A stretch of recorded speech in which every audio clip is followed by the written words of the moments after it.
અને મારે ઓફિસ જવાનું લેટ થઈ ગયો છે. ઉભા રહો, સ્ટોપ, રૂક જાઓ, થાંભા. શું થયું સર? તમે બી આવી રીતે ભાગાદોડીમાં કાર ચાલુ કરીને નીકળી જાવ છો તો ચેતી જજો. એનાથી કારના એન્જિનને નુકસાન પહોંચે છે, કેમ કે ઊભી ગાડીની અંદર હંમેશા એન્જિન ઓઇલ નીચે ઓઇલ ચેમ્બરમાં જઈને બેસી જતું હોય છે અને એન્જિન જે છે એ ડ્રાય થઈ જતું હોય છે. તો જ્યારે એન્જિન ચાલુ થાય છે એના સાથે ઓઇલ પંપ બી ચાલુ થાય છે અને એ ઓઇલને એન્જિનના જુદા જુદા પાર્ટમાં પહોંચાડે છે.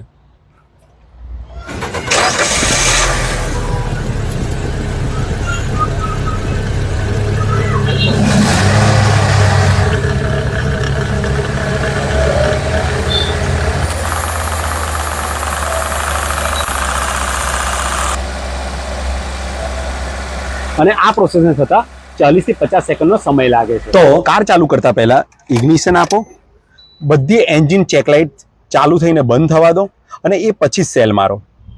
કેમ કે એ વખતે કારનું ECM ઇલેક્ટ્રિક પાર્ટ સ્કેન કરે છે અને ચેક કરે છે કોઈ જાતની એરર તો નથી ને. એ પછી કારનો સેલ મારો. આઈડિયલ પર કાર ચાલુ રહેવા દો, રેસ ના કરો. 30 થી 40 સેકન્ડ પછી તમે ડ્રાઈવ કરી શકો છો. એ સિવાય તમારે સવારે કાર ચાલુ કરો છો ત્યારે તમે જોયું હશે કે તમારી કારનો RPM 1500 પર જશે અને પછી ધીરે ધીરે 1000 RPM થી બી નીચે આવી જશે. એટલે સમજવું કે કાર રેડી ટુ ડ્રાઈવ છે. તો આ સ્ટેપ ફોલો કરો અને એન્જિનની લાઈફ વધારો. Good day.